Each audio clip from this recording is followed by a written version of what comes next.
Welcome to the Museum of the Red River. We're taking you on a journey through time, exploring the story of our museum. From its humble beginnings to its present-day standing as a cultural beacon in southeastern Oklahoma, we'll travel back to the 1970s, a decade that witnessed the birth of our museum.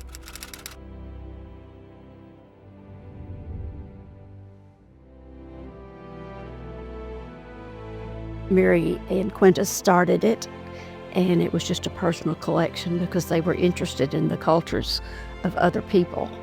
And they brought it home and put it in the building and opened it to the public, and it grew from there. It was a time of transformation for our region, with major construction projects underway, including dam construction and road widening. In 1975, they built a museum building. They were already collecting arrowheads and no telling what all, but they needed a building to house them and display them. They had a museum director who was an archaeological researcher, and he got contracts to do excavations and so forth. So that was the beginning. As they were getting ready to flood, they were doing all the work on the dam and things. They were starting to uncover these artifacts. During that time, they were building like 3 lakes all the time: Pine Creek, Hugo, Broken Bow, and then on over into Arkansas. And Quintus had noticed that in Hugo that they were uncovering some Caddo pottery and stuff, and that people from Norman were coming down here and taking him back to Norman with them. And he said he and his wife got this idea that they didn't like them taking their stuff. So, you know, being of Indian blood, he said, well, we'll just start our own. And that was the very beginning of what you see now. They recognized the urgent need to preserve our local heritage and make it accessible to the community. With their unwavering dedication and the generous support of local contributors, the Museum of the Red River was born. The Heron family, particularly Quintus and Mary, became pillars of our museum. Their commitment to the museum and our community is a testament to their belief in the power of history and culture to educate and inspire. When the museum first opened, my mother was everything in it. She ran the program, she did the displays. And so she was sitting down, she had a school group come in of little children, and she was sitting down with them, little faces, and she said, how many of you know an Indian? Not one kid raised their hand. And she's looking at all the little Indian faces, looking back at her. She came home and she said, we have a lot of education to do. Grand Mary is what we called her. For the longest time in my mind, till I really became involved as an adult, it was more of a giant pot collection or woven baskets. Their house was kind of like a museum itself. Every wall had shelves specifically for the overflow of the stuff that didn't quite make the museum, or maybe it was the best stuff that hasn't gone to the museum yet. From the beginning, our museum's focus was clear: to tell the stories of the local native cultures from ancient times to the present day. Our earliest collections reflected this mission, showcasing a diverse range of ethnographic art and artifacts that illuminated the rich tapestry of Native American life. We sought to celebrate the artistry, traditions, and resilience of these cultures.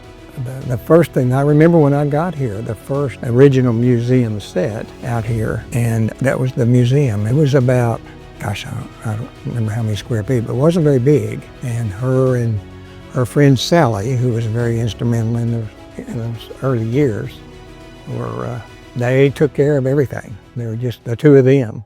The 1970s were foundational years for our museum. We established ourselves as a vital resource for local archaeological research, playing a key role in preserving and studying the artifacts uncovered during the numerous construction projects taking place across the region. In April 1975, we opened our doors to the public, offering a window into the fascinating history of our region and the vibrant cultures that have shaped it. And that's the reason it's so remarkable to see this place now, to watch what's happened over the 35 years now.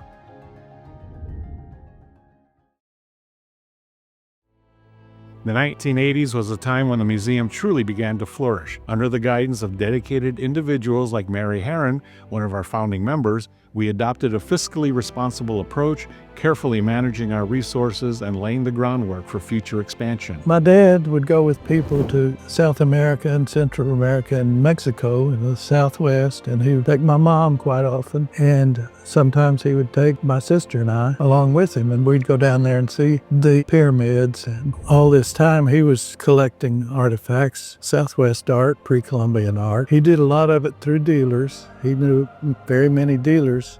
You could call those years Mary's years at the museum because she made the displays and she made the interpretations, which she had a real talent for, because she would study the artifact and get the context and so forth and explain it. I remember kind of playing behind the counter when my grandmother was working on exhibits and whatnot. I would always like to look at the stuff, and of course you don't touch anything. When I was younger, I attended summer camps, and then when I was in high school, I volunteered as camp counselors at all the summer camps until I went to college. Mary was a lady, and I mean that in the way her demeanor was very composed. She met the hobo on the side of the road, and she met the president. Mary's leadership was instrumental in shaping that growth, ensuring that every step we took aligned with our mission to preserve and celebrate the cultural heritage of the Americas. While our early years saw a focus on local and regional artifacts, the 1980s brought a broadening of our horizons. Our collection expanded to encompass artifacts and artwork from across the Americas, reflecting the vast diversity of indigenous cultures throughout North, Central, and South America. I don't think any of us know the extent of the collection here. What people miss is you have to come every time they put a new exhibit out. And if you do that, you'll learn what the extent of this collection is. So the original collection came from a local archaeological dig emphasizing the Caddo Indians and the early inhabitants of this area, but it quickly expanded to South America. They began to travel to South America and form a collection of cultures down there and Mexico, Central Mexico, and blossomed, if you will, from kind of a local dig. This expansion was made possible in part by the increasing generosity of our community. We received numerous gifts and donations during this period, demonstrating the growing public support for our mission and the shared desire to showcase the continent's rich cultural tapestry. Behind the scenes, our dedicated staff worked tirelessly to catalog, preserve, and prepare these new acquisitions for display. Now, I can tell you that I do have a very strange relationship with Mary, because right now what I am doing is I am going through all of our old files and making sure that there's no errors, adding anything that was not added before, just stuff like that. And so I'm actually going through all of Mary's handwritten notes on all of these different artifacts that came in. And that right there is very neat. So in a way, I feel like I kind of know her, because I'll open up a file and say, oh, there's Mary's handwriting.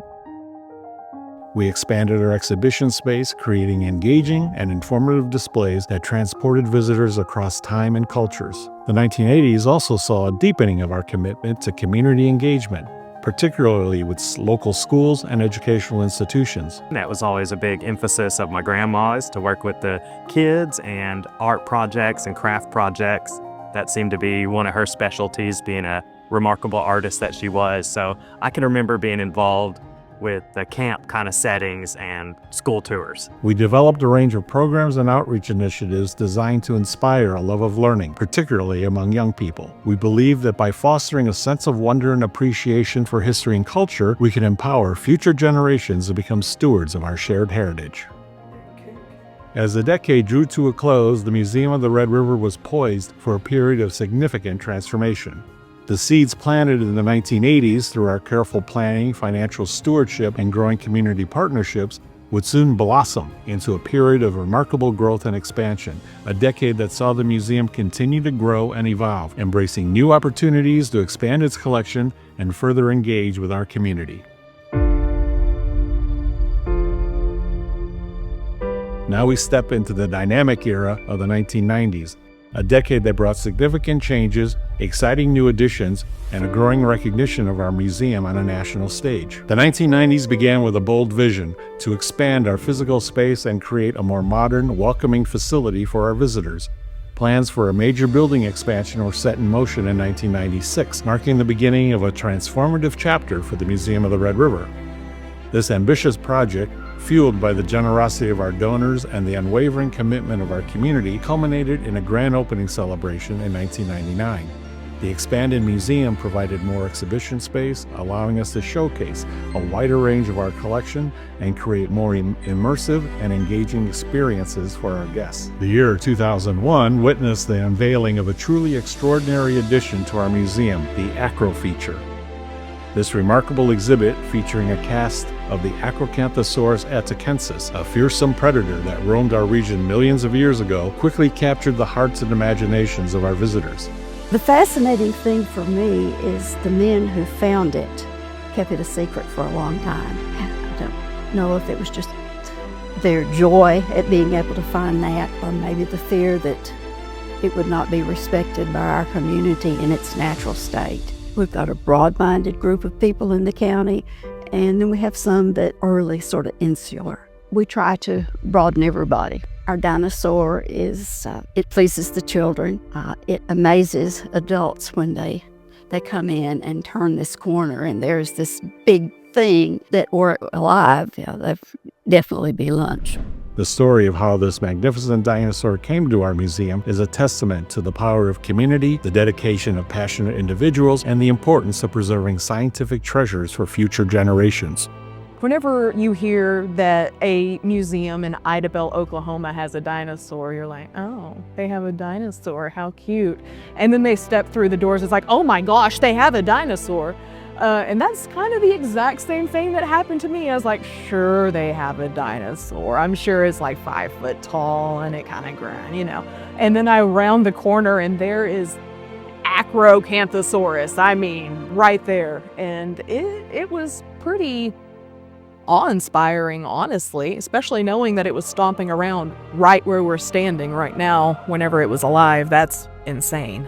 The acquisition of the cast of Acrocanthosaurus was made possible by the incredible fundraising efforts of local school children who, inspired by the dinosaur's discovery in McCurtain County, raised an astounding $150,000, 3 times their initial goal. Their dedication not only ensured that this paleontological treasure remained in our community, but also instilled a profound sense of ownership and pride among our young citizens. The Acrocanthosaurus atachensis, affectionately called Acro, provided a unique opportunity to expand our educational offerings.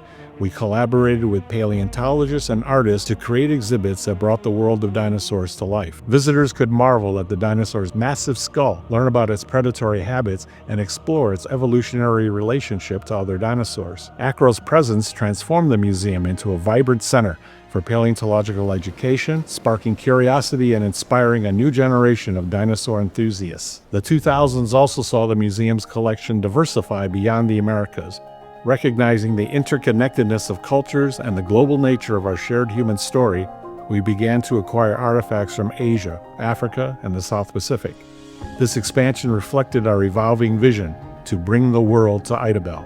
We wanted to provide our community with opportunities to learn about different cultures, fostering understanding, appreciation, and a sense of global citizenship. As we entered the new millennium, the Museum of the Red River stood as a testament to the transformative power of vision, community support, and a dedication to preserving and sharing our collective human story. Our expanded facility, the awe-inspiring presence of Acro, and the growing diversity of our collection set the stage for an even more dynamic and exciting future.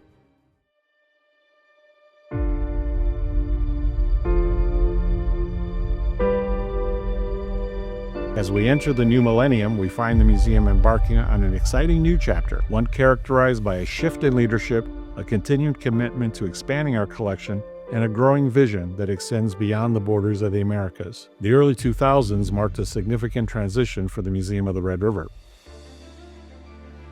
What this museum has accomplished over the years, through my dad and mom's work and Henry's work, is to bring the world to Idabel and bring Idabel to the world, really. Both of my grandparents had such a passion for this museum. It was really their way of giving back to the community. Building upon the initial forays into collecting artifacts from beyond the Americas in the 2000s, we actively sought to acquire objects that represented the rich diversity of cultures across the globe. Our collection, it's diverse in the best way. I don't know how else to describe it. You have things literally from just thousands of years ago all the way up until today. And that is so important because we build on these traditions, such as the case of the Mata Ortiz pottery. You know, that is based on the Casas Grandes pottery from, forever ago. And so for us to have all of these different things from all of these different time periods and all of these different places, we're able to see that we are all different, but we're also very, very much alike. We added fascinating pieces from Asia, including intricate textiles, delicate porcelain, and ancient bronze sculpture. Our African collection grew to include vibrant masks, ceremonial objects, and intricately carved wooden figures. We even acquired artifacts from the distant islands of the South Pacific, showcasing the unique artistic traditions and cultural practices of these often overlooked regions. My parents had an appreciation of other people all over the world. They were just that type of people, and I think part of this museum's effort is to let the common person know and the local person know that there's worlds of other artwork and giving them an appreciation for parts of the world they may never see. We wanted our visitors to experience the beauty and diversity of human expression from around the world, to appreciate the shared threads that connect us all, and to recognize the unique contributions of different cultures to our collective human story. We are more united than we think we are. And the collection definitely shows that. You'll see these little fingerprints in these centuries old pottery, and the person that made that, their fingerprint is still on there. And that's just mind-blowing because here's my fingerprint right here. Somebody, the exact same person, was working. It's neat. It is just amazing. And it is an opportunity for collectors. Your parents may have had something or been a collector, no matter how small, large or small, but there's some major collectors that have wonderful, all sorts of collections that they die and their kids don't care a hoot about that collection. And they're invaluable. As the decade progressed, we began to plan for the next stage of the museum's growth. We recognized the need for additional exhibition space to showcase our ever-expanding collection and to create new, immersive experiences for our visitors. We also sought to enhance our educational programming, developing new ways to engage with school groups, families, and lifelong learners. This period of strategic planning laid the foundation for the ambitious projects that would take shape in the years to come. We were committed to ensuring that the Museum of the Red River would continue to evolve, remaining a vibrant center for learning, cultural exchange, and community engagement for generations to come. Our big picture that we had commissioned, is called They Are Coming to Oklahoma. And that piece right there, I love getting to tell people about it. And that's why it is our centerpiece in our lobby area, because it shows all of those different cultures coming to Oklahoma, much like our collection came from all over the world to here. So it's really a whole United States, if not some kind of global network with these artifacts because of all their origins. But here on the local community, it's served a big impact, not only elevating the profile, but just adhering to its mission for why it was created by providing an educational resource. And the school groups still come and kind of get that exposure. And like I said, with the expansion of the conference room, and now there can be banquets and meetings and events up in the reception hall, it really just, over time, I think as Idabel has progressed and grown, the museum has kind of keyed on, well, what else can we do to kind of target more audiences of the community? Maybe not just the ones looking for education, but the ones having events, like I just said, that come in, and while they're here, they get to soak up a little education and culture. The Museum of the Red River has an extensive collection. It is amazing. The depth and breadth of the collection is one of the best in the nation. The year 2015 marked a pivotal moment in the museum's history with the approval of ambitious architectural plans for a major renovation and expansion of our facility. These plans, years in the making, envisioned a transformed museum space that would provide state-of-the-art exhibition galleries, enhanced educational facilities, and a more welcoming and engaging environment for our visitors. Construction began in earnest, and throughout the next few years, the museum grounds were abuzz with activity. The sounds of hammers, saws, and heavy machinery echoed through the air as the vision for a revitalized museum began to take shape. This period of construction, while exciting, also presented its share of challenges. We had to carefully navigate the logistical complexities of operating a museum amidst a major building project, ensuring the safety of our staff, visitors, and precious collection.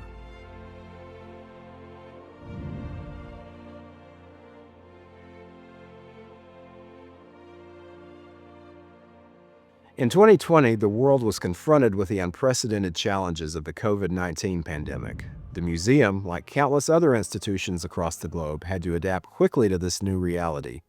We temporarily closed our doors to the public, implementing safety protocols and finding creative ways to connect with our audience virtually. We offered online tours, virtual exhibits, and educational programs, ensuring that our mission to engage and educate could continue even during these difficult times. Despite the setbacks posed by the pandemic, our commitment to expanding our collection never wavered. Throughout this period, we continued to acquire fascinating and important objects, further diversifying our holdings and enriching the stories we could tell. The museum's 40,000-plus collection grew to encompass a wider range of historical periods, artistic styles, and cultural traditions. We welcome contemporary interpretations of traditional crafts, recognizing the ongoing evolution of cultures and the importance of representing the voices and creativity of living artists. Our commitment to bringing the world to Idabel has only deepened in recent years. We've curated exhibitions that explore the interconnectedness of cultures, highlighting shared themes, artistic influences, and historical connections that span continents and time periods. Our educational programs have expanded to incorporate more diverse perspectives, offering our community opportunities to learn about the world around them and to engage in meaningful conversations about global issues. As we look toward the future, the Museum of the Red River stands as a testament to the power of resilience, adaptation, and a deep commitment to our community. We've weathered challenges, embraced change, and emerged stronger, more vibrant, and even more relevant than before. I often think of how proud they would be if they could see us today. Seeing the museum evolve and getting larger and larger, becoming what it is today, and it's kind of unbelievable that it's been around for 50 years from where it started. We've weathered challenges, embraced change, and emerged stronger, more vibrant, and more relevant than ever before. Our story is a reminder that museums are not static repositories of the past, but rather dynamic, evolving spaces where we connect with our shared human story, explore diverse perspectives, and find inspiration for the future. Thank you for joining us on this incredible journey through the decades. We invite you to visit the Museum of the Red River and experience firsthand the transformative power of art, history, and culture.